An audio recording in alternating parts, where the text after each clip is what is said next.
आप देख रहे हैं फ्री जनरल मीडिया नेटवर्क। मैं हूं अजहरुल बारी। के रहमान खान, साबिक मरकजी वजीर, पूर्व केंद्रीय मंत्री, आज वो हमारे साथ है। आज हम उससे बातचीत और उसकी सियासत को समझने की कोशिश करेंगे, बातचीत को जानने और तमाम चीजों को, तमाम पहलुओं को समझने की कोशिश करेंगे। दरअसल आज हम उनसे बात क्यों कर रहे हैं, ये भी जानना बहुत ज्यादा जरूरी है। पिछले दिनों उनकी एक किताब आई जो इस तरह से है, जिसका नाम मेरी यादें, ये इस किताब का नाम है। और इस किताब के लेखक यानी मुसन्निफ के रहमान खान साहब खुद हैं। उन्होंने अपनी इस किताब में उनके अपने जितने भी तालीमी मैदान यानी शिक्षा के क्षेत्र में जाकर के जो जो काम उन्होंने किए हैं, बचपन से लेकर के आज तक, वो तमाम चीजें इसके अंदर मौजूद है। इसके अलावा सामाजिक तौर पर जो उनके काम है, वो तमाम की तमाम चीजें इसके अंदर मौजूद है। सियासत के तमाम पहलुओं को भी उन्होंने इसमें छूने की कोशिश की है। अच्छा, दिलचस्प बात यह है कि सिर्फ ये आप बीती, इनकी एक ऐसी आप बीती है जिसमें उन्होंने कोशिश ये की है कि अपने तमाम जो खट्टे मीठे जिंदगी के तजर्बात हैं, उसको तो उन्होंने शेयर किया ही किया है। साथ ही साथ उन्होंने इस किताब के अंदर ये बताने और समझाने की कोशिश की है कि मिल्लत इस्लामिया यानी मुस्लिम कौम किस तरह से आगे बढ़ रही है, किस तरह के हालात है और आगे उसे किस तरह से चलना चाहिए, कहाँ कहाँ मुसलमानों से चूक हुई है और उन चूक को कैसे सुधारा जा सकता है। तमाम तरह की बातें उन्होंने इस किताब के अंदर की है। जाहिर है कि चूंकि वो खुद हमारे साथ मौजूद हैं और मुसन्निफ खुद अपनी किताब के बारे में बताए तो ये ज्यादा मुनासिब और बेहतर होता है। हम तो सिर्फ एक मामूली सा एक इंट्रोडक्शन दे रहे हैं, क्योंकि इस किताब के बाद उनकी एक दूसरी किताब आने वाली है जिसमें उन्होंने कोशिश की है कि मुसलमानों, भारत के जो मुसलमान हैं, वो किस तरह के हैं, किस तरह का उनका मुआशरा है, साथ ही साथ उनको आगे का लाहे अमल क्या कुछ हो सकता है, किस तरह के नुकसानात मिल्लत इस्लामिया को पहुंच रहे हैं सियासत में और सामाजिक मैदान में। तमाम चीजों को उस किताब में उन्होंने जो है समझाने और बताने की कोशिश की है। रहमान खान साहब खुद आज हमारे साथ मौजूद है। रहमान साहब, बहुत बहुत स्वागत है आपका। शुक्रिया अंजर बारी साहब, बड़ी खुशी हुई कि आपसे बात करके। बताइए आप क्या जानना चाहते हैं मेरी किताब से, जो मेरी रहमान साहब, सबसे किताब पहले मेरी तो यादें हैं जी, ये इस बुक में चूंकि आपने अपनी यादों को समेटने की कोशिश की है, बताने की कोशिश की है, जाहिर है कि तमाम जितनी भी बड़ी और अहम शख्सियात है वो अपनी सवाने हयात, अपने ऊपर जो कुछ गुजरा हुआ होता है, वो तमाम चीजें तहरीर करते हैं। इस किताब को जिस तरह से हमने देखा, आपने तीनों सेक्टर को इसमें टच करने की कोशिश की है। तालीम के मैदान में किस तरह से आप आगे बढ़े और कैसे कैसे आपने काम किए, समाज को किस तरह से बनाने और संवारने की कोशिशें की हैं, सियासत में कहाँ तक पहुंचे और किस तरह के मराहिल से आप आगे बढ़ते हुए यहाँ तक पहुंचे हैं। जाहिर है कि तमाम चीजों को आपने इसमें कवर करने की कोशिश है। किस तरह से आप इन तमाम चीजों का जिक्र करेंगे? देखिए, मेरी 55 साल एक्टिव समाजी, इक्तिसादी और सियासी मैदान में मेरे गुजरे हैं जिंदगी के। अब इन 55 सालों में मैंने जिंदगी के और कौम और मिल्लत के अलग अलग पहलुओं को देखा है और काम किया है। मैं इसलिए, मेरी यादें, ये किताब एक सवाने हयात है या ऑटोबायोग्राफी है मेरी। मेरे बचपन कैसा गुजरा है कि आज़ादी से पहले की मेरी पैदाइश है। आज़ादी के कुछ कुछ जो बचपन में झलकियां होते हैं वो भी हमें मेरी याददाश्त में शामिल है। बिल्कुल। और इस हिंदुस्तान से मैं गुजरा हूँ जो 47 के बाद जो हिंदुस्तान की तरक्की, हिंदुस्तान का हर जो तरक्की 70 सालों में हिंदुस्तान जो तरक्की के है, कहीं ना कहीं उसमें मेरी नज़र भी पड़ी है, मैं शामिल भी हुआ हूँ। तो इसलिए मैंने समझा कि मैं एक ऑटोबायोग्राफी लिखूं, ताकि इससे हमारे फ्यूचर जनरेशन जो नस्लें हैं उससे कुछ हमारे गलतियों से भी सबक हासिल करें, हमारे अचीवमेंट से भी सबक हासिल करें, और हमारी जो सोच है उसके ऊपर से भी राहबरी हासिल करें। देखिए यहाँ जो है इस किताब में मेरे जो एक जिंदगी है, मैंने पेशे से एक चार्टर्ड अकाउंट, एक चार्टर्ड अकाउंटेंट उस वक्त पर जब मैं ये पेशा में आने की जुर्रत की तो बहुत मुश्किल इम्तिहान था। यानी कि मुसलमान तो नहीं के बराबर थे पेशे में, और इस पेशे को कि इस एग्जामिनेशन को पास करना इतनी दुश्वारी थी कि लोग समझते थे कि इस कोर्स को नहीं जाए तो बेहतर है, क्योंकि पास नहीं होते। तो मैंने जुर्रत की कि मैं इसे जाऊंगा। तो यहाँ मैं ये कहना चाहता था कि मैंने एक एवरेज आदमी, एवरेज स्टूडेंट, मैंने हिम्मत की कि एक मुश्किल से मुश्किल एग्जामिनेशन भी मैं ले सकता हूँ और मैं उसमें कामयाबी हासिल करने की कोशिश करूंगा। अल्हम्दुलिल्लाह मुझे कामयाबी मिली, और मुझे ये अल्लाह का एहसान है कि मैं कर्नाटक में, पूरे कर्नाटक रियासत में मैं पहला मुस्लिम चार्टर्ड अकाउंटेंट होने का भी एक मुझे अल्लाह ने नसीब की, एजाज नसीब की अल्लाह को कहने। तो मैं प्रोफेशन में भी एक प्रिंसिपल प्रोफेशन जैसा है, उसको अपना के मैंने किया। तो मैंने ये तालीम मेरे वालिद से ली। मेरी तरबियत में मैं पूरी जो भी मेरे अचीवमेंट्स हैं मेरे वालिद और मेरे वालिदैन को देता हूँ, ताकि मेरे वालिद ने अपनी ज़िंदगी में सिंपल जो इस्लाम के जो सबक है, एक मुसलमान, अच्छा मुसलमान, ईमानदार मुसलमान कैसा रहना है, वो सबक में मैं वालिद से सीखा और वो मैं ज़िंदगी में अपनाया। तो इस तरह से मेरा प्रोफेशन चार्टर्ड अकाउंटेंट हुआ। चार्टर्ड अकाउंटेंट प्रोफेशन में अल्हम्दुलिल्लाह मुझे अल्लाह ने इज्जत दी। यानी कि जब एक ही मुसलमान था, तो फिर भी आपके औसाफ से, आपके कैरेक्टर से, आपकी ह्यूमिलिटी से आपको कोई वहां भी, उस वक्त पर भी मैंने चार्टर्ड अकाउंटेंट्स के जो इलेक्शंस होते थे इंस्टीट्यूट के, उसमें मैं कामयाब, इलेक्शन में भी कामयाब होता रहा। उसके बाद में हमारे जो एनजीओस होते थे, हमें उसमें दिलचस्पी ली, जहाँ से चाहे हॉस्टल के काम हो, चाहे मसाजिद के काम हो, इसमें मुझे बहुत दिलचस्पी थी। जैसे कि एनजीओस में मैं बहुत से मुस्लिम एनजीओ जो बैंगलोर में थे उसमें काम किया।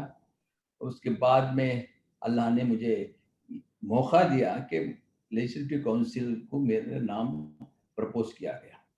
ये भी एक बड़ी दास्तान है कि मुझे लगता है, शायद और भी बहुत लोग होंगे, कि मुझे मेरी नॉलेज के बगैर मेरा नाम प्रपोज किया गया मेंबर ऑफ लेजिस्लेटिव काउंसिल के लिए।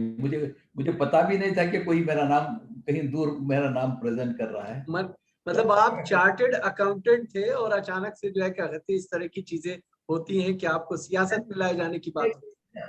ये कि उस वक्त में मेरा नाम इसलिए प्रपोज किया गया था कि ये जो हम ये सोशल एक्टिविटीज में, इदारों में सरगर्म थे, तो उससे लोग जानते थे कि हमारे काम को जानते थे। तो उस वक्त पर पॉलिटिकल पार्टी भी सोचा कि इनको लाएं, तो ला लिया मुझे। तो अल्हम्दुलिल्लाह चार्टर्ड अकाउंटेंट की सियासत से मैं कौम की सियासत तरफ मुंतकिल हो गया। तो ये हुआ 1978 में। तो 78 में मैं मेंबर रहा लेजिस्लेटिव काउंसिल की कर्नाटका की।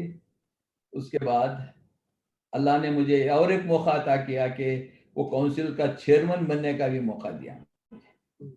यानी मैं कर्नाटका लेजिस्लेटिव काउंसिल के 100 साल की तारीख में पहला मुसलमान प्रिसाइडिंग ऑफिसर हूँ जो वो ओहदा हासिल किया। तो वो भी एजाज मुझे अल्लाह ने बख्शा है। तो वहां भी मेरे कारकर्दगी बहुत लोगों को पसंद आई, पार्टियों को पसंद आई, मेंबरों को पसंद आई। तो इससे मुझे पार्टी ने फिर इंदिरा गांधी के जमाने से इंदिरा गांधी ने मेरा नाम जो मेरा प्रपोज किया। बायोडेटा वगैरह देख प्रपोज लिया और मुझे मौका दिया, और दूसरे टर्म का भी। चेयरमैन बनने के बाद बहुत से मैं वो उसी वक्त उसी दौरान में मैं सहाफत में भी उतरा। उसी दौरान में मेरी जिंदगी, मुझे सहाफत से दिलचस्पी थी। यहाँ तक कि जब मैं प्राइमरी स्कूल में पढ़ रहा था, उस वक्त कोई बच्चा, उस वक्त पर हम ये तस्वर नहीं कर सकते कि कोई अखबार पढ़ेगा, वो भी उर्दू अखबार। तो मैंने 1951-52 में मेरे जो पॉकेट मनी मिलते थे उससे मैं बैंगलोर से एक उर्दू अखबार निकलता था आजाद, उसको सब्सक्राइब करता था और मंगा के, एक 10-12 साल का लड़का अखबार मंगा के उर्दू, उस वक्त उससे तब से मुझे दिलचस्पी थी। तो मौका 78 में एक अखबार सालार, हमारे महमूद अयाज साहब थे, उन्होंने वो अखबार को बहुत अच्छा अखबार था, मेयारी अखबार था। तो उन्होंने वो उनकी एज भी हो गई थी, वो चाहते थे कि कोई अच्छा ऐसे लोग लें जो उसे चला सके। तो उन्होंने मुझे कहा कि आप पेपर अखबार में दिलचस्पी रखते हैं, तो उन्होंने कहा कि आप ले लीजिए। तो अल्हम्दुलिल्लाह मैंने उस वक्त पेपर लिया। तो आप जानते हैं उस वक्त पर उर्दू सहाफत एक लिथो में प्रिंट होती थी, बहुत ही थी। तो मैंने लेने के बाद मैं इस अखबार को हमें आसमान की बुलंदी तक ले गए। फर्स्ट टाइम हिंदुस्तान में ऑफसेट प्रिंटिंग में अखबार को लाए। तो अल्हम्दुलिल्लाह आज 57 साल से डेली उर्दू रोजनामा सालार बराबर निकल रहा है और कर्नाटक का सबसे लार्जेस्ट सर्कुलेटेड उर्दू डेली। इस तरह से मैं सहाफत में हुआ। इंग्लिश डेली शुरू किया मैंने कि 1980 में सदर्न स्पीकर इवनिंग डेली शुरू कर, मेयारी अखबार इंग्लिश डेली शुरू कर। उस वक्त पर वो चंद साल चलने के बाद मुश्किलात आए तो हमने उसको बंद कर दिया, मगर सालार कंटिन्यू हुई। तो सहाफत में इस तरह से मेरे एंट्री हुई। तो उसके बाद में मुझे ये था कि इदारे में तो यहाँ का कर्नाटक का सबसे बड़ा इदारा है, पूरे इज्तिमा इसका एक सेंट्रल एसोसिएशन है मुसलमानों का, सेंट्रल मुस्लिम एसोसिएशन का सदर होने का मुझे मौका मिला, और बहुत से इदारों में। बाद में 67 में हम एजुकेशन मूवमेंट में अल-अमीन सोसाइटी से मैं जुड़ गया। अब अल-अमीन सोसाइटी उस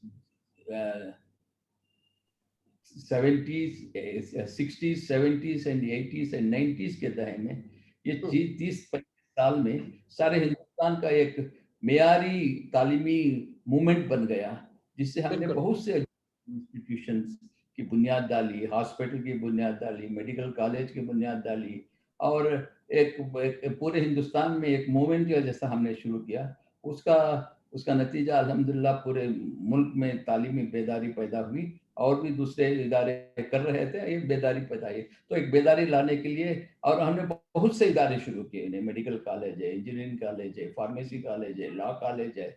ये तमाम अल-अमीन के सरपरस्ती में अल-अमीन के साथ हम मिलकर ये काम किए।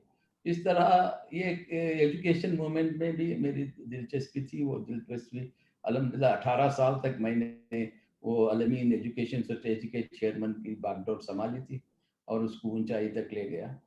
अब उसके बाद में मेरा दिलचस्पी थी कि मुसलमान का सोशियो इकोनॉमिक एजुकेशनल कंडीशंस, हम सिर्फ बात करते हैं कि मुसलमान कमज़ोर है, हमको ये सहूलत होना चाहिए, रिजर्वेशन होना चाहिए। तो मैंने, जब मुझे मौका मिला कि कर्नाटक में 93 में हमारे उस वक्त चीफ मिनिस्टर जनाब वीरप्पा मोइली साहब ने कहा कि मैं आपको माइनॉरिटी कमीशन का चेयरमैन बनाना चाहता हूँ। तो मैंने कहा कि अगर मुझे सोशियो इकोनॉमिक सर्वे का टर्म्स ऑफ रेफरेंस में इंक्लूड करे तो मैं इसे लेने के तैयार हूँ। तो उन्होंने मान लिया, और मैंने 10 लाख खानदान, माइनॉरिटीज के खानदानों का हाउस टू हाउस सर्वे किया। It is not sample survey. 60 lakh लोगों की सर्वे हुआ। तो उसके बाद बहुत से माइनॉरिटीज के, यानी सिर्फ मुसलमानों तक नहीं, यानी Hindu, Christians, Jains, Parsis, Muslims, so इन तमाम के सोशियो इकोनॉमिक स्टेटस को करके वो एक तारीखी रिपोर्ट बन गया। आप देखेंगे मेरी दूसरी बुक जो इंडियन मुस्लिम वे फॉरवर्ड है, वे फॉरवर्ड लिखा है, उसमें उन्होंने लिखा है कि उसने कि मैंने किस तरह से काम करके आज कर्नाटक में 4% मुसलमानों को रिजर्वेशन है। वो 25 कम से 25 साल से रिजर्वेशन आ रहा है। हजारों लोगों को फायदा, हजारों स्टूडेंट्स को फायदा हुआ है, हजारों को नौकरी मिली है रिजर्वेशन से। तो ये अल्लाह ने ये एक भी बड़ा काम है, मेरे से ये भी बड़ा काम दिया। अब इसके बाद में जिंदगी पॉलिटिक्स में आए, पॉलिटिक्स में पार्लियामेंट को आने का मौका हुआ 94 में। 94 से अल्हम्दुलिल्लाह 2018 तक मैं पार्लियामेंट में रहा। पार्लियामेंट में अलग अलग ओहदे पर रहा, अलग अलग कमेटी में काम किया। उसके बाद अल्लाह ने पार्टी ने मुझे डिप्टी लीडर ऑफ अपोजिशन बनाया, और उसके बाद 2004 में यूपी की सरकार हुई तो मुझे वहाँ पर एक केमिकल एंड फर्टिलाइजर का मिनिस्टर बना गया। उसके बाद मुझे डिप्टी चेयरमैन का ओहदा संभाला गया, मैंने संभाला। तो ये और उसके बाद 2012 में फिर मुझे माइनॉरिटी अफेयर्स मिनिस्ट्री का जिम्मेदारी दी गई। ये तमाम जो मैंने ओहदे संभाले हैं, और सबसे ज़्यादा जो काम मैं ये बताना चाहता हूँ कि मेरी मिल्लत में जो कमजोरियां हैं वो मेरी इस किताब में लिखा हूँ। कैसे हमारे इदारे बनते हैं, कैसे हमारे इदारे टूटते हैं, कैसे लोग खुद हमारे कोई दुश्मन नहीं हैं, हम खुद अपने दुश्मन मुसलमानों की। ये मेरा तजुर्बा है। यानी कि आप जितने भी कोशिश मेहनत से करें, लोग उसको पॉजिटिविटी से नहीं लेते, नेगेटिविटी है कम्युनिटी में कि अगर कोई काम करता है तो साथ देने का जज्बा नहीं रहता, उसको इसके साथ ये जेलसी होती है, हसद होता है। और तो इस नेगेटिविटी की वजह क्या? देखिए, हमारे नेगेटिविटी की वजह यह है कि मुसलमान 70 साल से आजादी के बाद हिंदुस्तान में मुसलमान अपने आप को कमजोर महसूस करना शुरू कर दिया। यानी कि एक माइनॉरिटी सिंड्रोम जो आ गया, इस माइनॉरिटी तो है ही है हम, एक हम सिंड्रोम डेवलप के लिए मुसलमान कि हम मुसलमान हैं, हमारे साथ डिस्क्रिमिनेशन होता है, हमको ये जो तस्वुर आ गया है हमारे हर मुसलमान में तस्वुर आ गया है, हर पढ़े लिखे शख्स में ये तस्वुर आ गया है कि हम मुसलमान हैं, हमारे साथ डिस्क्रिमिनेशन होता है। ये सिंड्रोम जो डेवलप हुआ है ये पूरी कौम में छा गया है। तो यहाँ से नेगेटिविटी शुरू होती है कि हम कुछ नहीं कर सकते, हमको कुछ नहीं है। तो स्टेटस को या तो हम बिजनेस नहीं कर सकते, इंडस्ट्री स्टार्ट नहीं कर सकते, बड़े बड़े इंडस्ट्री चाहते, कॉर्पोरेट सेक्टर में हम नहीं आते, कोऑपरेटिव सेक्टर में हम नहीं आते। तो हमने क्या किया, ये किताब में आपको इससे ये आता है कि हर सेक्टर में हमने काम शुरू किया। यानी कोऑपरेटिव्स बनाए, इंडस्ट्रीज बनाए, एजुकेशन इंस्टीट्यूशन बनाए। जो हमारे में सिंड्रोम था कि हम नहीं कर सकते थे, हम करके दिखाए। यानी कि आपको डिस्क्रिमिनेट ये सब मैं इसलिए है कि यहाँ हमने कहीं भी डिस्क्रिमिनेशन फेस नहीं किया। वो तस्वुर को निकाल दिया कि फर्ज कीजिए हम मेडिकल कॉलेज 1983 में शुरू किया, तस्वुर भी कर सकते हैं कि उस वक्त पर कोई मुसलमान मेडिकल कॉलेज शुरू करेगा। सारे हिंदुस्तान में एक ही मेडिकल कॉलेज था जो अलीगढ़ का मुस्लिम में यूनिवर्सिटी का मेडिकल कॉलेज था। तो 1983 में हम मिलकर मेडिकल कॉलेज जो है, जिसके बाद हमारे पास कोई कैपिटल। लेकिन अगर मौजूदा हालात को देखें मुल्क के, अगर मुसलमान ये कहता है कि साहब जो है मुसलमान होने की वजह से जो है इस तरह के वाकयात हो रहे हैं, घटनाएं हो रही हैं, तो वो कहीं ना कहीं उनके इस दावे को मजबूती फराहम कर रहे हैं आज के दौर में। नहीं, देखिए, आज के दौर में आपको इस तरफ ले जाना चाहता हूं कि आज के ये तो हमको 1947 में ही ये इसका इल्म हो गया था ना कि हम देखिए जब पार्टीशन के हालात को हम देखेंगे तो हमारा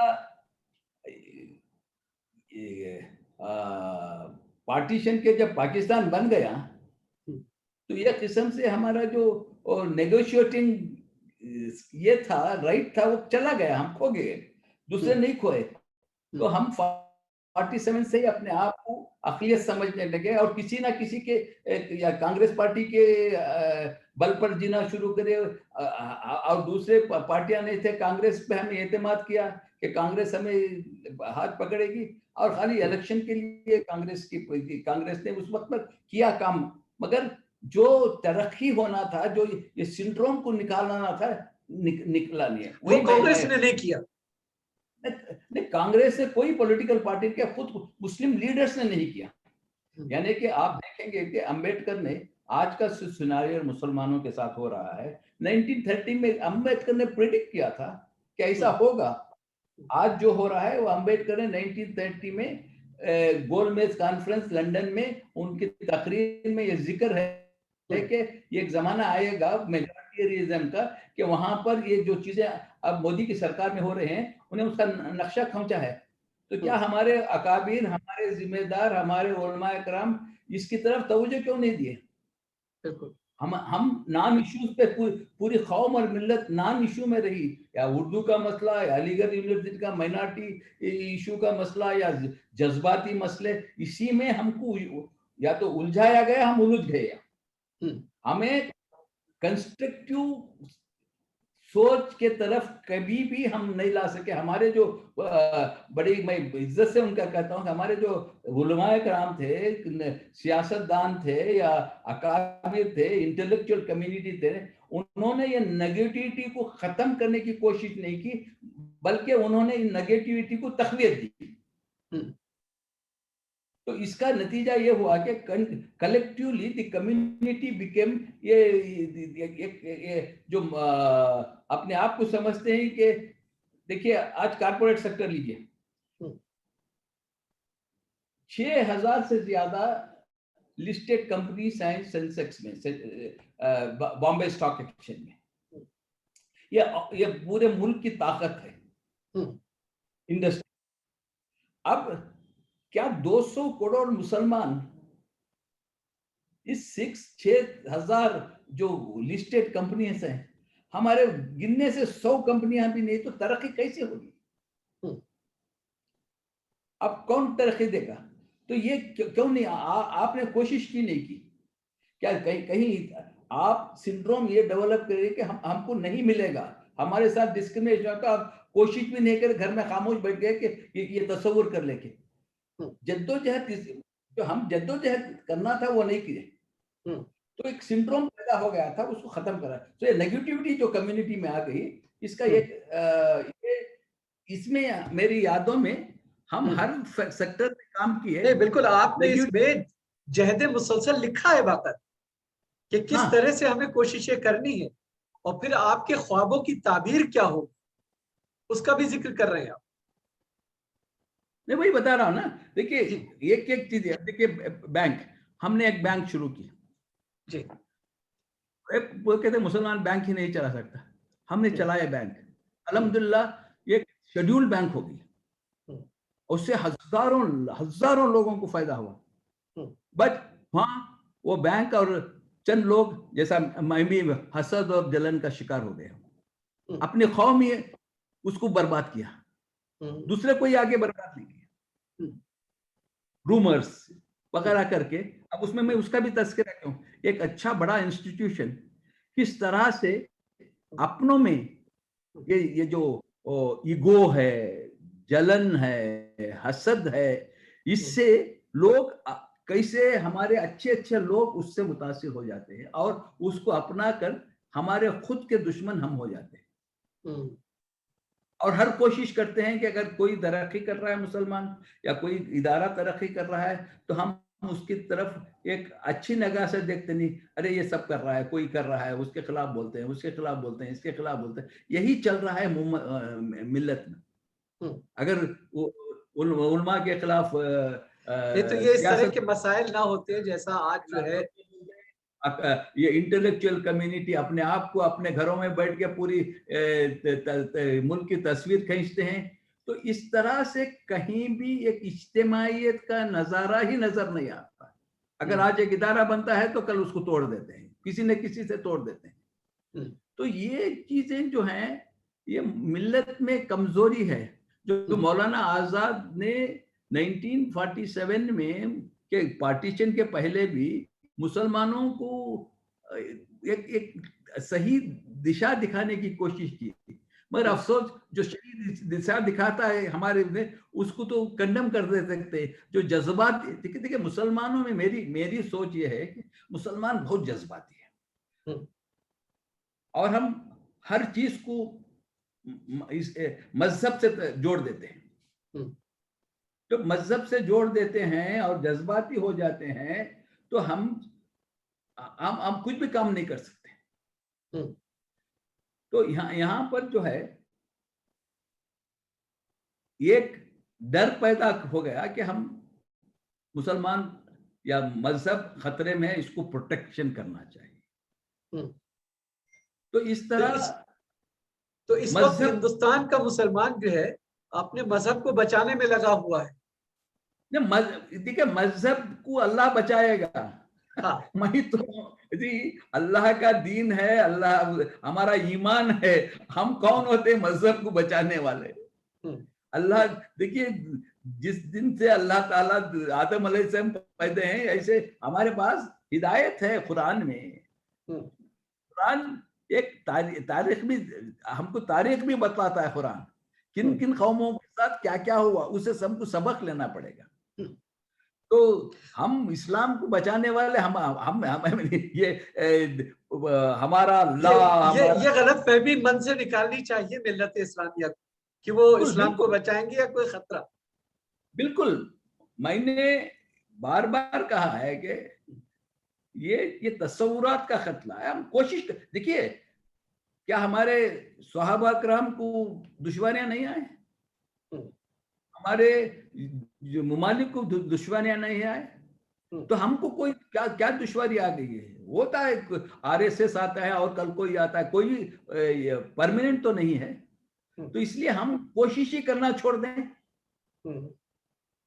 अब तालीम में हम कितने पीछे हैं।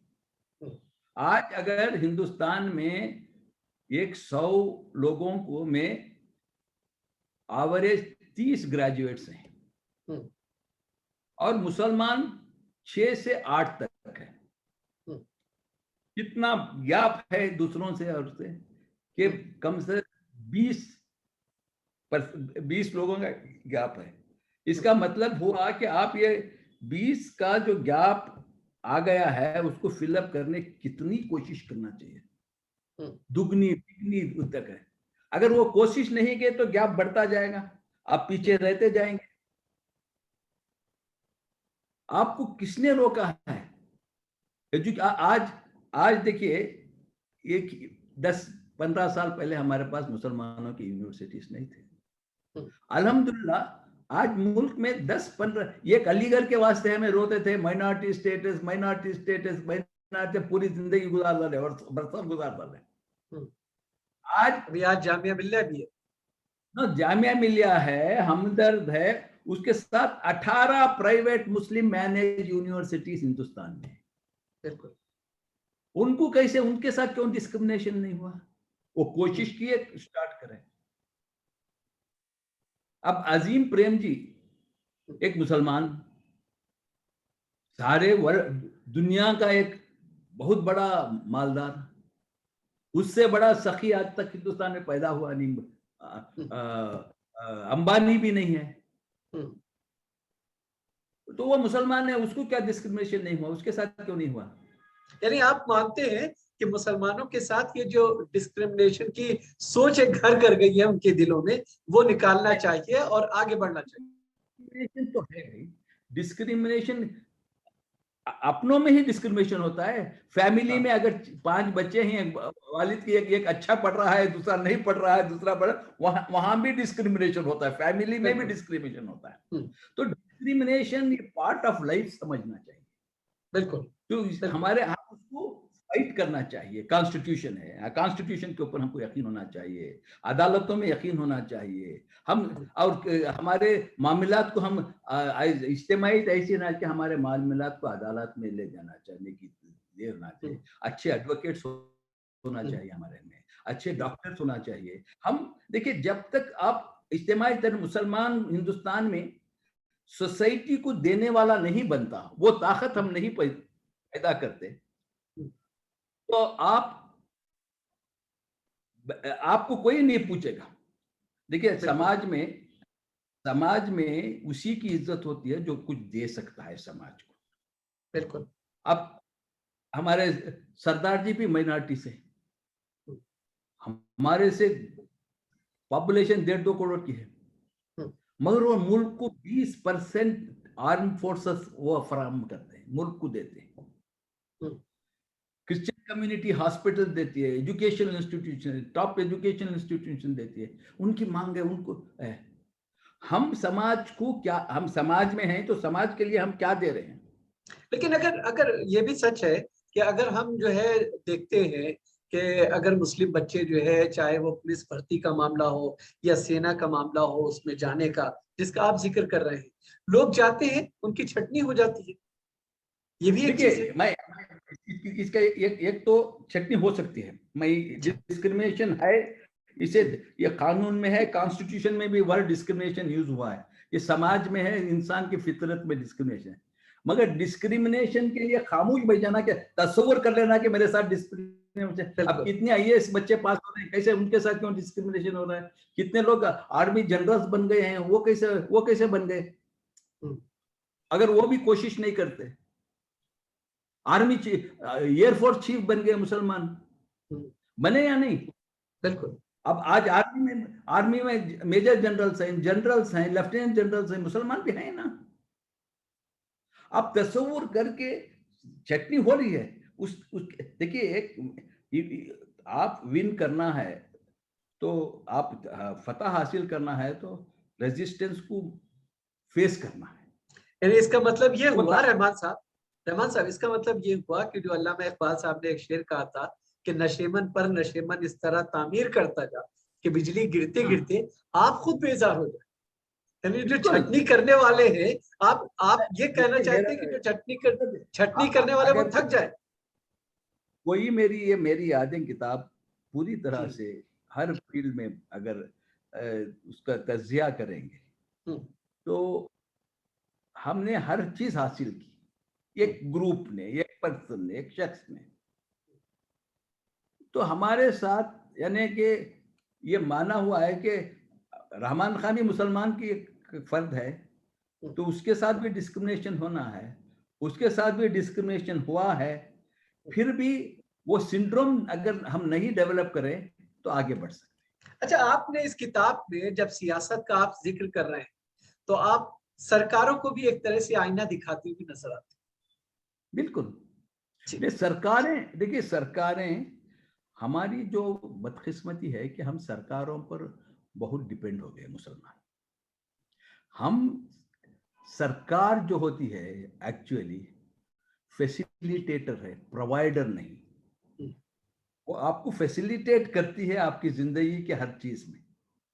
अगर आप ये समझ जाएंगे सरकार हमको कुछ देगी तो वहां डिसअपॉइंट होंगे। कहीं भी दुनिया में सरकार का काम फैसिलिटेटर है और जद्दोजहद हर फर्द, हर सिटीजन करना है। अनफॉर्चुनेटली एक तस्वुर आ गया है कि सरकार हमको ये करेगी, सरकार हमको कॉलेज देगी, सरकार हमको यूनिवर्सिटी देगी, सरकार हमको ये देगी, सरकार वो देगी। वो सरकार प्रॉमिस करती है, पॉलिटिकल पार्टीज प्रॉमिस करते हैं, जो हम बेवकूफ हैं वो ऐसे जो हम जानते नहीं कि सरकार जो बोलती है वो नहीं कर सकती, तो हमको यकीन कर लेते हैं और वैसे मुतालिबात भी नहीं करना चाहिए। मगर बदकिस्मती से हमारे सियासी अकाबिर, इंटेलेक्चुअल, रिलीजियस लीडर्स जब मिनिस्ट्री होती है तो हम डिमांड्स के साथ चले जाते हैं। ऐसे डिमांड जो हमको हंसाता है, हम ये 1,000 करोड़ का बजट दो, 500 करोड़ का बजट दो, बढ़ाओ बजट, ऐसे चीजें लेके जाते हैं। क्या हमारी कौम में वो ताकत नहीं है? फर्ज कीजिए 20 करोड़ मुसलमान अगर ये हुकूमत के बराबर है, एक बड़ी रियासत के बराबर है, अगर ये चाहे तो कुछ भी कर सकते हैं, किसी हुकूमत के ऊपर डिपेंडेंस की जरूरत ही नहीं, हमारे राइट्स लेके कर सकते हैं। ये अब जो मैं कह रहा हूं चंद लोगों को ये दिखेगा कि ये कोई दूसरी दुनिया में बात कर रहा है, बिल्कुल नहीं। हुकूमतें आपको पॉलिटिकल पार्टीज जो है, पॉलिटिकल सिनाने, तो हमारे पास एक तारीख हमारे पास नहीं है, तारीख से सबक हासिल करने की सलाहियत भी हमारे पास नहीं है, और एक क़ियादत, सही क़ियादत और विजनरी क़ियादत हमारे पास नहीं है। ये कोई भी छोटा भी घर का एक रहबर भी है, एक बाप है, घर का लीडर है वो, और एक छोटे इदारे का है, वो भी वो इदारे का लीडर है। जो भी लीड करना चाहता है, किसी क्या कौम को लीड करे या मिल्लत को लीड करे या एक सेक्शन को लीड करे, उसके पास विजन होना चाहिए। बिल्कुल, कि मैं इनके क्या क्या है। आज मैं भी सियासत में 55 साल जाऊँ ना, मैं समझता हूँ कि 99% हमारे सियासतदानों के पास, हम तमाम के पास कुछ कोई विजन नहीं, सो काम करते हैं हम। बिल्कुल। तो हम वो विजन के मैं इनका कायद हूँ, मैं ये मेरे ऊपर भरोसा करते हैं, मैं इनको आगे ले जाना चाहता हूँ, मैं ये चीजें अचीव करना चाहता हूँ, ये चीजें कमजोरी है। तो एक सिस्टम क्या आ गया है, पॉलिटिकल सिस्टम हमारे मुल्क में, कि पॉलिटिकल पार्टीज अलग अलग हुकूमतों के लीडर्स को मुंतखब करते हैं, वो उभरने नहीं देते। अगर कल कांग्रेस पार्टी हो, समाजवादी पार्टी हो या और कोई पार्टी हो, एक मुसलमान को जो भी उनके साथ रहता है उसको एमएलए बना दिए, मिनिस्टर बना दिए, पार्लियामेंट मेंबर बना दिए, क़यादत उभरने नहीं, वो कायद बन जाते। पॉलिटिकल पार्टी कहे कि ये आपके कायद है, आपको इनको मानो। आप कौम को मालूम नहीं कि उसके पास क़यादत की सलाहियत है या नहीं, उसके पास कुछ विजन है या नहीं। बिल्कुल। तो आजादी के बाद, मौलाना आजाद के बाद और चंद लोग, रफी अहमद किदवाई, ऐसे उनके बाद आज तक मुसलमानों की एक ऐसी क़यादत नहीं उभरी जो तारीख में जाए। उभरते हैं, मिनिस्टर होते हैं, कुछ होते हैं, उसके बाद गुम हो जाते हैं। आज किसी का नाम हमको, किसी को याद है जो हम अकीदत से, जैसा कि मौलाना आजाद को याद करते हैं, हम मौलाना आजाद लीडर को एक्सेप्ट नहीं किए, आज हम सफर हो रहे हैं। तो जैसा जो भी हो, अब उनका नाम क्या, ये 20 इतने बड़े मुल्क में, मुसलमानों में एक कायद ऐसा निकला जो तारीख का हिस्सा बना, बिल्कुल, जिसे कौम याद करे, length and breadth of India, कोई नहीं। तो हमने भी कायद, जो पॉलिटिकल पार्टीज इसके बहुत बड़े जिम्मेदार हैं, मुस्लिम क़यादत को उभरने नहीं दिया, खत्म कर दिया। और वो जो चाहते थे उनको कहा, कौम से कहा कि इनको एक्सेप्ट करो आपके क़यादत। तो ये भी तो एक बड़ा जो बिल्कुल, तो वो सियासी लीडरान जिनको पार्टियां लेकर के आई, सपोज दैट, जैसे मान लीजिए आप, या फिर जो है सलमान खुर्शीद साहब, गुलाम नबी आजाद साहब, ये तो बड़े बड़े चेहरे हैं। सरकार, पार्टियों ने इस तरह के नेताओं को थोपने की कोशिश की मुस्लिम कौम पर, और मुस्लिम कौम जो है अपने अंदर से कोई इस तरह का कायद नहीं ला पाई। मैं नामों में नहीं जाऊंगा, मैं ये बिल्कुल ये नहीं कहूँगा गुलाम नबी आजाद हो, सलमान खुर्शीद, उनको थोपने की कोशिश मैं ये नहीं मानूंगा। उनकी ये है, मैं इसमें ये, मगर जनरली जो हो गया है, तो इसमें अकाउंटेबिलिटी नहीं है लीडर की हमारे। फर्ज करो, देखिए, जब मैं सियासी पार्टी को, मुझे कितना भी मेरी सलाहियतें हों, मुझे रिप्रेजेंटेशन डेमोक्रेसी में दिया जाता है कि मुसलमानों का रिप्रेजेंटेटिव है, कि ये इतना बड़ा साइंसदान है, इतना बड़ा इंटेलेक्चुअल है, इतना बड़ा ये है, एडमिनिस्ट्रेटिव कैपेसिटी है, इसलिए नहीं दे रहे हैं। इसलिए दे रहे हैं कि रहमान खान मुसलमान है, सलमान खुर्शीद मुसलमान है, गुलाम नबी आजाद मुसलमान हैं, और कोई मुख्तार अब्बास नकवी मुसलमान है। ये मुसलमानों का जमहूरियत में नुमाइंदगी होना चाहिए, इसलिए वो देते हैं। तो उनको, कौम को अकाउंटेबल होना चाहिए, मगर आज हम तमाम लीडर पार्टी को अकाउंटेबल है। बिल्कुल।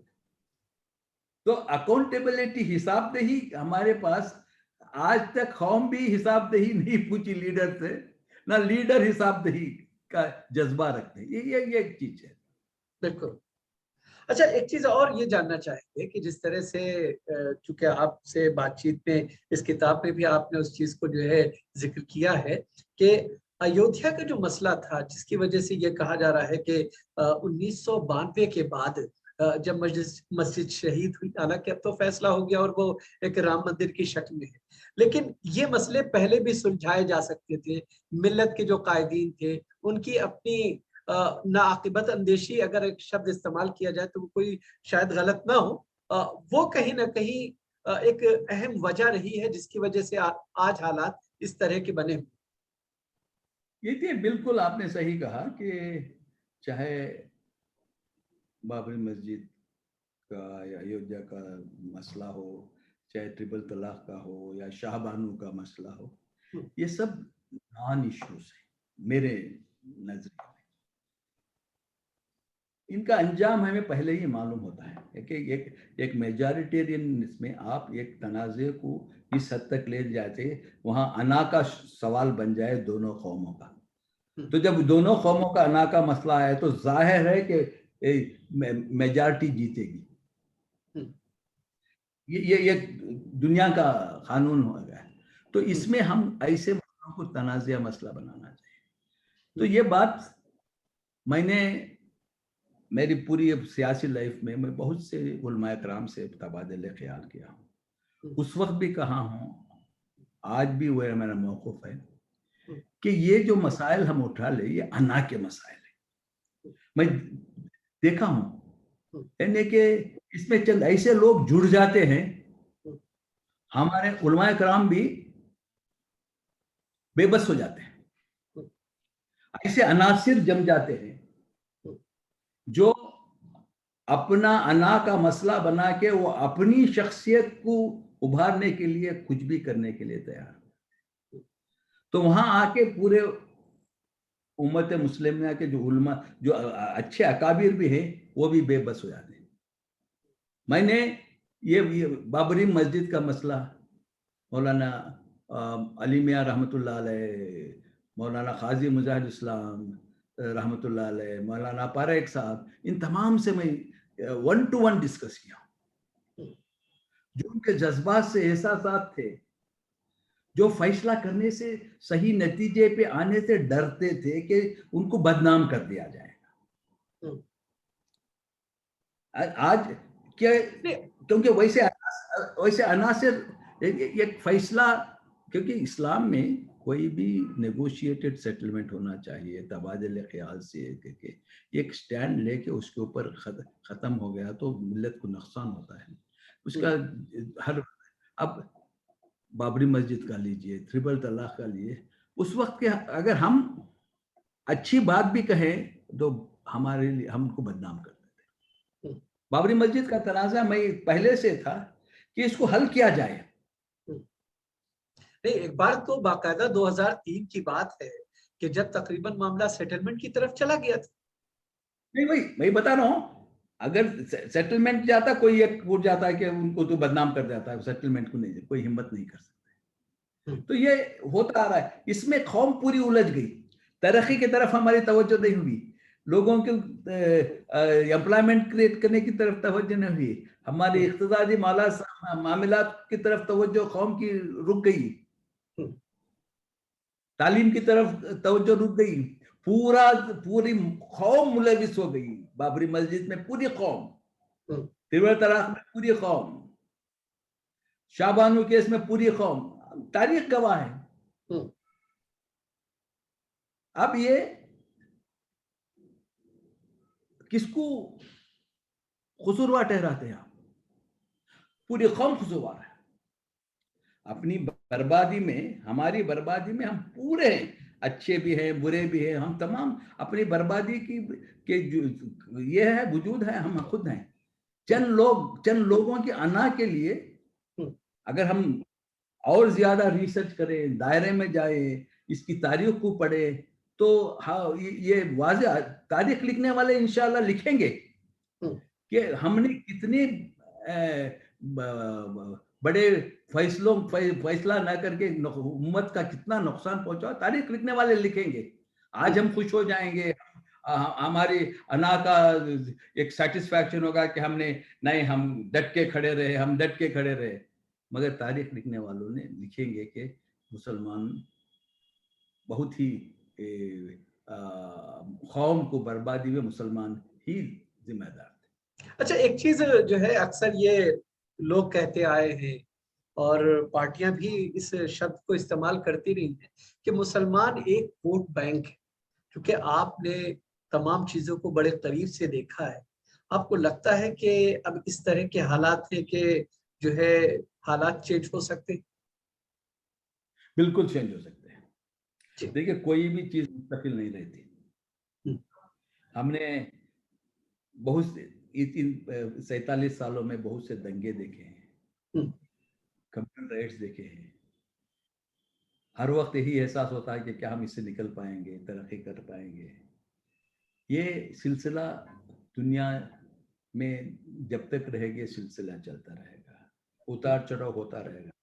इंसान उसमें ये वो चैलेंजेस को एक्सेप्ट करने की ताकत जब पैदा करता है तो आगे बढ़ सकेगा। हमारी खुद इस्लाम की तारीख हमारे सामने गवाह है, कैसे सारे दुनिया पर हमने जीता और कैसे हमने दुनिया से पूरी हुकूक सल्तनत जो जीती थी कैसे हमने खो दिया। आपको जो हमारे कट्टर लोग हैं, जो हम चाहे उल्मा कहिए चाहे अकाबिर कहिए, उसका एक आलिमी मिसाल जो है, जर्मनी में इंडस्ट्रियल रेवोल्यूशन के बाद प्रिंटिंग प्रेस एस्टैब्लिश हुई। तुर्की में मुसलमानों की हुकूमत थी। उस वक्त के सुल्तान ने प्रिंटिंग मशीन लाना चाहा तो फतवा दे दिया कि प्रिंटिंग मशीन नहीं ला सकते, प्रिंटिंग नहीं इंट्रोड्यूस, फतवा दे दिया। उसकी रिजल्ट क्या हुआ? आपने खिलाफत खो दी। हालांकि उसके बाद वो चीजें आई। वो चीजें आते हैं, आना ही है। अब मिसाल क्या है, हमारे बचपन में फोटो हराम था।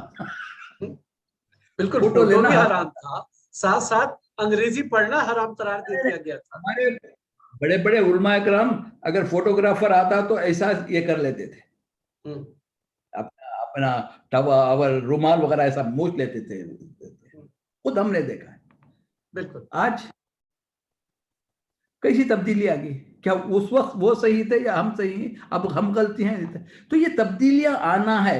That is why doctor Iqbal ने कहा था कौम से कि reconstruction of Islamic thoughts, not Islam. हमारे थॉट्स को रिकंस्ट्रक्ट करने की जरूरत है कि रिवायतों के, हमें रिवायतों में बंधे हुए हैं। हम रिवायतों को भी सुन्नत करार देकर या रिवायतों को भी हमने शरीयत का एक जुज बना दिया है। उसका रिजल्ट क्या हुआ कि जब उसको एग्जामिन, जब देखिए इसका क्लासिक एग्जांपल है कि हमने दाढ़ी को सुन्नत डाला, उसके बगैर शरीयत का मसला बोले तो कोर्ट एग्जामिन करने के बाद कहा कि दाढ़ी is not an essential element of Islam fundamental, बोल दिया, कोर्ट का जजमेंट मिल गया। मसाजिद को जाके हम करें तो अब सुप्रीम कोर्ट ने कह दिया कि mask is not is essential aspect of Islam. अगर मास्क को ले गया तो मुसलमान अपने मजहब से खारिज नहीं होगा, दाढ़ी नहीं छोड़ा तो अपने मजहब से खारिज नहीं होगा। किसी को इख्तियार नहीं किया, वो दाढ़ी छोड़ा तो वो इस्लाम से खारिज हो गया, या अगर मस्जिद में नहीं जा रहा है तो इस्लाम से खारिज हो गया। तो वो उसी बिना पर कोर्ट ने कहा कि दिस इज नॉट एसेंशियल। तो हमने उसे शरीयत का मसला बनाया, हम हार गए। ट्रिपल तलाक हम लिए कि ट्रिपल तलाक ना कुरान में है ना हुजूर की सुन्नत में है। अब बाद में एक रिवायत थी, उसको हमने फर्ज बना लिया, हम उसको सुन्नत बना लिया, हम उसको शरीयत बना लिया। तो उसके बाद क्या हुआ कि जब डिटेल एग्जामिनेशन किया तो कि अनकॉन्स्टिट्यूशनल हो गया, ये हो गया, वो गया। अब अगर पहले ही हम सोचते कि ऐसी चीजों को हमने रेक्टिफाई कर लेंगे, समाज में तब्दीलियां लाएंगे, ऐसे चीजों को जो तरक्की के साथ ये जो इज्तिहाद तो हमने खत्म कर दिया ना। इज्तिहाद का जो हमारा ये था, दरवाजा था हमारे सामने कि इज्तिहाद करें। ऐसे मौके पर दुनिया बदल रही है, बहुत तेजी से बदल रही है। हमको वो तेजी में ये बगैर इस्लाम कुरान और सुन्नत को के साथ रहकर दूसरे जो भी हमारे रिवायतें हैं उनकी दोबारा गौर किया जा सकता है, उसमें तब्दीली ला सकते हैं, इत्तेफाक राय से उलमा इकराम के मशवरे से ला सकते हैं। मगर ये भी हमने नहीं किए, तो आज हम रिवायतों को हम शरीयत बना दिए। शरीयत तो शरीयत कोर्ट मान्यता है। और दूसरी चीज है, हमको आज तक हम कॉन्स्टिट्यूशन नहीं समझे। अब हम हमारे दिलों में क्या है कि रिलीजियस क्या religion, practice of religion is fundamental rights. तो फंडामेंटल राइट्स है, मगर आप अगर कानून पढ़ेंगे, अगर आर्टिकल 25 एंड 26 अगर हम पढ़ेंगे, आज तक कोई था कि subject to the provision of other articles in the constitution. तो ये तुम्हारा फंडामेंटल राइट्स जो है article 25 and 26 should not clash with the basic, that is article 14, 15 and 16, which is fundamental equality, right to equality. वहां अगर उसे तजाद आता है तो कॉन्स्टिट्यूशन आ जाता है सामने, subject to other provision of the constitution. हम उसकी तरफ भी गौर करते नहीं, हम कहते हैं हमारा फंडामेंटल राइट्स है। तो ये सब चीजों को मिल्लत में डिस्कस करना चाहिए। हमारे पास एक प्लेटफॉर्म भी नहीं है। बिल्कुल, लेकिन चूंकि अब जो है एक सवाल ये भी जानना चाहेंगे आपसे, चूंकि जिस दोराहे पर खड़ी हुई है, जाहिर है जिस हर तरफ जो है कहीं लिंचिंग है, कहीं जो है ये कहा जाए डिस्क्रिमिनेशन है, तमाम चीजें हैं। और जैसा कि आपने बताया कि इसकी जिम्मेदारी खुद हमारी अपनी पहले बनती है। ऐसी पोजीशन में अब आप किस तरह से उनको गाइड करेंगे, क्या किस तरह से रहनुमाई करेंगे कि इस मसले से निकला जाए? देखिए बारी साहब, ये फंडामेंटल थिंग हमको जानना चाहिए कि हमको इस मुल्क में ही रहना है। We are destined to be live in this country. तो हमको ये हमारी भी जिम्मेदारी है कि इस मुल्क में हम किस तरह से सबके साथ मिलजुल के रहेंगे, सबके एहसासात के साथ मिलकर चलेंगे। और हमको एक दूसरे कौमों के साथ राबिता करना पड़ेगा, उनको अंडरस्टैंड करना पड़ेगा, उनके साथ उनके खदशात को दूर करना पड़ेगा। ये सब चीजें जब तक हम नहीं करते दूरी बढ़ती जाएगी। आपके पास कोई दूसरा रास्ता है? लिंचिंग हो रही है हमारे साथ, ये आपको क्या यूनाइटेड नेशन आके सपोर्ट कर रहा है? क्या कोई मुस्लिम ममालिक आके सपोर्ट कर सकता है आपके मुल्क में? कोई आपको सपोर्ट करता है? तो आप ही मसले को हल करना है ना, हम ही को करना है ना। हम यहाँ रहना है, हमारी नस्लें रहना है, हम सबके साथ। ये हमको मालूम था कि डाइवर्स कंट्री है, यहाँ डाइवर्स अलग अलग मज़ाहिब है, इनके साथ ये हमको पहले दिन से मालूम था। ये तो हमको ये लाए अमल। दैट इज वाई वो जो मेरी दूसरी किताब आ रही है, इंडियन मुस्लिम दी वे फॉरवर्ड, तो वहां में मैं यही जिक्र किया हूं कि हम यहाँ रहना है, ये हमारा मुल्क है। इस मुल्क में हमें कहीं मुल्क छोड़ के जा नहीं सकते। 20 करोड़ की आबादी कोई मामूली आबादी नहीं है। कितने लोग बाहर जाएंगे? कितने लोग कनाडा जाएंगे? कितने लोग मिडिल ईस्ट जाएंगे? कितने लोग अमेरिका को जाएंगे? एक फ्रैक्शन भी जा नहीं सकते। तो क्या हमारी जिम्मेदारी नहीं है कि एक लाअमल ये करें और पैदा करें, देखें कि कैसा है। आप जो नेगोशिएशन कीजिए, आप नेगोशिएशन नहीं, मैं नेगोशिएशन का वर्ड इस्तेमाल नहीं करूंगा। आप उनको समझें, वो हमको समझेंगे। तबादले ख्याल करिए, उनमें क्या खदशात हैं उसका एड्रेस कीजिए। हमारे से अब हर चीज को मुसलमान को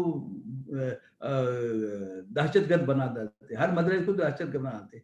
ये उनसे पूछिए ना, सवाल कीजिए, क्यों आप कोई किसी से मिला है तो पूछे क्या है आपके पास सबूत। सब बुरे आदमी नहीं होते समाज में, अच्छे हिंदू होते हैं। एक बड़ा तबका अच्छा है, ये हम समझ के चलना है। ठीक है। जो जो फिरका परस्त है हिंदुस्तान में 10% भी नहीं, आवाज ज्यादा उन्होंने ही करते हैं, मगर 90% हम हमारा राबिता बिल्कुल खत्म होता जा रहा है। हमारे रिलीजियस लीडर्स कौम को दूर दूर कर रहे हैं, नजदीक नहीं ला रहे हैं, इंटरफेथ डिस्कशन नहीं हो रहे हैं, उनके फेथ को हम अंडरस्टैंड नहीं करते, हमारे फेथ को वो अंडरस्टैंड नहीं कर सकते, दूरी बढ़ती जा रही है। और कोई हल है हमारे उलमाए किराम के पास? लिंचिंग के लिए कोई हल है? तासुब के लिए कोई हल है उनके पास? अकाबिरों के पास हल है? हमारे सियासतदानों के पास हल है? क्या पार्लियामेंट में 20 मेंबर की जगह 40 मेंबर हो गए तो हल हो जाता है मसला? पार्लियामेंट में खुद आवाज उठा सकते हैं, आप कुछ बदला नहीं सकते। मैं 25 साल पार्लियामेंट रहूं, कुछ नहीं कर सकते जब तक आपके पास इख्तियार है। तो ये जमहूरियत की तकाजे है ये। तो हर बच्चे को समझना चाहिए जमहूरियत क्या है, जमहूरियत के खाते क्या है, हम कैसे हमारे तरक्की के लिए करना। ये तमाम हमारे अकाबिर, हमारे उलमाए किराम जो फिक्र करते हैं दिन और सुबह, हम कहते हैं कि ये हो रहा है, ये हो रहा है, ये हो रहा है, तो क्यों हो रहा है, इसका क्यों हल होना हमको ढूंढना पड़ेगा। बिल्कुल, बहुत बहुत शुक्रिया के रहमान खान साहब, आपने तफसील से हमारे साथ बातचीत की और बताया कि मिल्लत किस दौर से गुजर रही है और क्यों गुजर रही है, ये भी आपने समझाने की कोशिश की। साथ ही साथ आपने ये भी बताने की कोशिश की कि आखिर इस दौर से कैसे निकला जा सकता है, यानी इसका इलाज क्या कुछ हो सकता है। मिल्लत को खुद ही इलाज करना है, ये बात पूरी तरह से तय है। और ये भी समझना ज्यादा जरूरी है कि जो जमहूरियत के वैल्यूज होते हैं, जो लोकतंत्र के वैल्यूज हैं, उसे भी हमें समझना चाहिए। और जब तक कि हम ये चीजें नहीं समझते तब तक शायद हालात बदलने वाले नहीं है। बहुत बहुत शुक्रिया के रहमान खान साहब, आप हमारे साथ जुड़े। नेक दुआओं के साथ और नेक ख्वाहिशात के साथ हम आपको मुबारकबाद देते हैं कि आने वाली किताब भी मुल्क और जो मुस्लिम कौम है उसके लिए एक रहनुमा की तरह साबित हो। हमारी दुआएं आपके साथ हैं। लेकिन जाने से पहले हम अपने तमाम दर्शकों से गुजारिश करेंगे कि अगर आपने फ्री जर्नल मीडिया नेटवर्क को सब्सक्राइब नहीं किया है तो इसे सब्सक्राइब करें, इसके वीडियोस को लाइक और शेयर करें। साथ ही साथ हम आपसे ये भी गुजारिश करेंगे कि जो इस तरह के मीडिया हाउसेस होते हैं, जो आपकी आवाज बनते हैं, जो आपको ताकत देने की कोशिश करते हैं, ये कहा जा सकता है कि जो बाइसलेस होकर के आपकी आवाज बन रहे होते हैं, ऐसे मीडिया हाउसेस को आप जरूर सहयोग करें, क्योंकि ऐसे मीडिया हाउसेस को आपके सहयोग की सख्त जरूरत होती है। तो आज के प्रोग्राम में फिलहाल इतना ही, इजाजत दीजिए, आदाब।